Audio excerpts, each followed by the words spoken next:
Sebenarnya kan dikatakan lek perlu kan itu, lek perlu sak nyawanya itu berarti habis-habisan lah intinya, tenanan.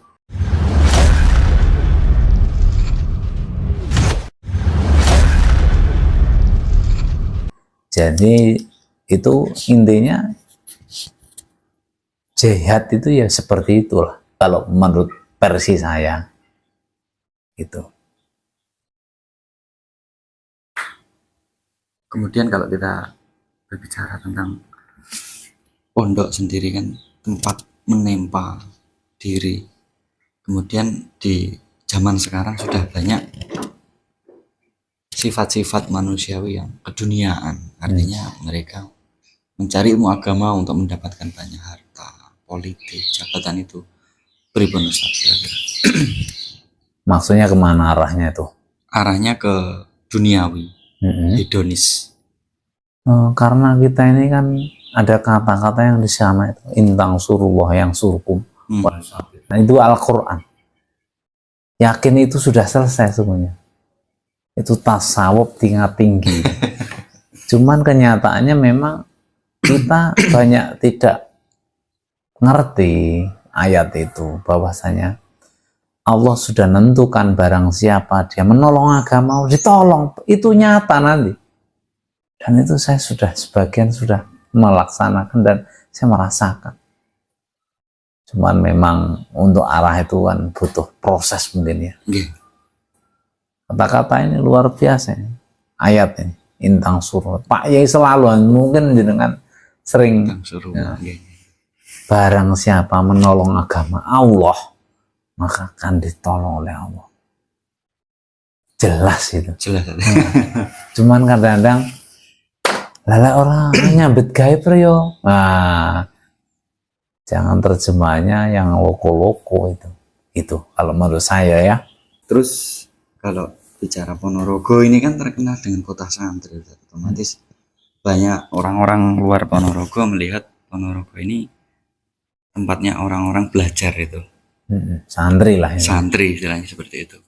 Nah, di Arisalah sendiri kan ada statement yang sering kali muncul itu, barang siapa yang memaksa diri untuk berhasil mustahil takkan berhasil. Itu penekanannya lebih kemana saja? Ini tulisan pertama kali Pak Maksum sebelum ditulis di kertas dan saya yang disuruh. Oh iya. Oh. Jadi ini pertama kali sebelum ditulis di kertas ini. Ini Pak Maksum sanadnya jelas. Intinya Pak Yai mengatakan selalu wong ki lek wani maksa dirinya apa saja.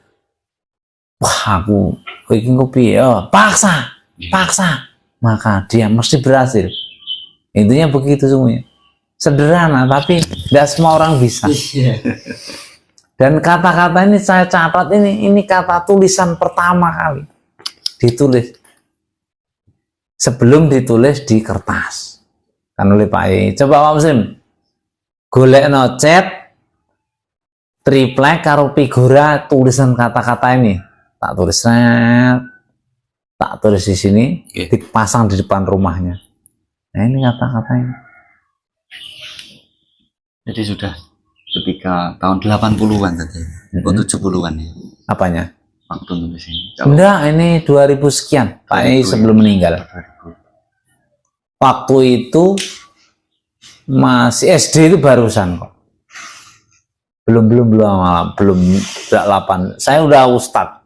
Sini sudah nikah juga. Udah nikah, udah ngabdi. Intinya. Ini Pak Yai sanatnya jelas. Jadi kalau bondo bau pikir kan ngambil dari gontor. Oh iya. Terus apalah kalau berani hidup tak takut mati dan semua itu juga gontor. Lah ini Pak Yai Maksum. Luar biasa. Jadi psikologi emosional spiritual itu harus dipaksa tadi ya. Bahkan ada kata-kata lebih baik terpaksa masuk surga daripada naik lebu neraka kesadaran. Plesetannya. Walaupun ya ada beberapa orang tidak setuju kata-kata ini, tapi saya setuju ini. Kenapa? Kenapa sih kita harus dipaksa? Iya. Kadang-kadang kita ke masjid aja, wah ini sudah niat. Ayo, pokoknya ke masjid, itu memaksa juga itu. Memaksa diri itu tenanan, intinya begitu kalau Pak Yai itu sesungguhnya. Itu. Niki saya tertarik kaligrafinya niki.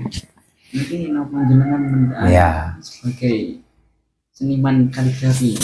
Saya ini berangkatnya sungguhnya bukan seniman kaligrafi, pelukis saya ini. Oh, pelukis asli. Pelukis aslinya, jadi bisa gambar-gambar kayak gini Mas, gambar orang manusia kayak gini, saya persis bisa. Cuman karena kita kan di pesantren mengajarnya kaligrafi ini kan mengajar saya, ajar kaligrafi, khot, kemudian berkembang bisa menulis, melukis, tambah lagi keterampilan memanah kan gitu. Nah, saya ya kalau untuk kegiatan sehari-hari ya mengajar. Berarti khot niku lebih mendalami khot. Ya, kebetulan kan dunianya mendukung di sini kan. Santri setiap hari nulis Arab, kan gitu. Tapi kalau untuk khot sendiri niku, kalau jenengan niku mendalami berapa macam? Semuanya, insya Allah. Semuanya ya. Karena gini, kalau di pelajaran-pelajaran yang di sekolah kan ditentukan kurikulumnya, Ya. ada naskhi, solusi, diwani, ada diwani jali atau red'i. Tapi untuk yang kontemporer, model-model kayak gini kan ada kaidahnya nih. Yang paling atas naskhi, gitu. Yang tengah solusi, yang paling bawah red'i. Ada cara, ada bukunya saya punya sendiri. Ternyata menulis juga ada kaidahnya Ya, secara enggak sekedar menulis.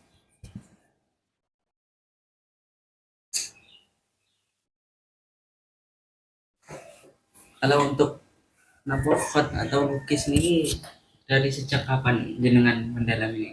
Dari SD saya selalu punya prestasi dulu. Pertama yang saya pernah itu lomba se-kabupaten juara 1 SD nih. Ini Kabupaten Ponorogo. Ponorogo. Waktu saya SD 82, 8 berapa itu, masih kecil.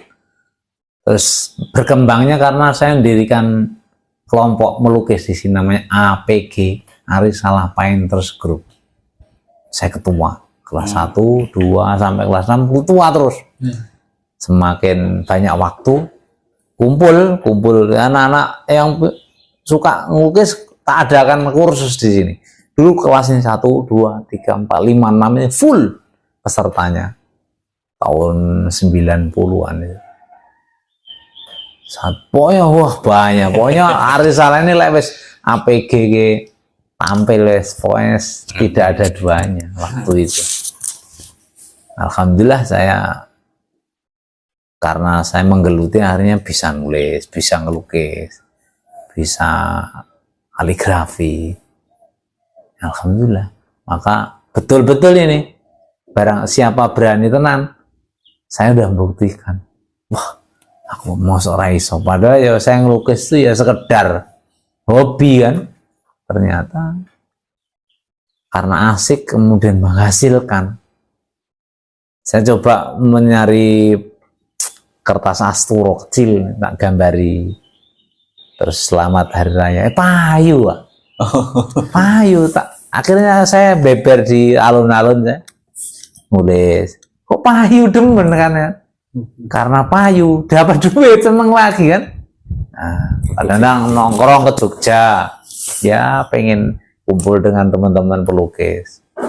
Ya sekedar membuat karya. Nah, kami di sini membuat kelompok di kabupaten. Saya ikut kelompok Sor Jambu, ada kelompok Sanggar Sor Jambu di Ponorogo itu, yang notabene seniman seni rupa Ponorogo lah.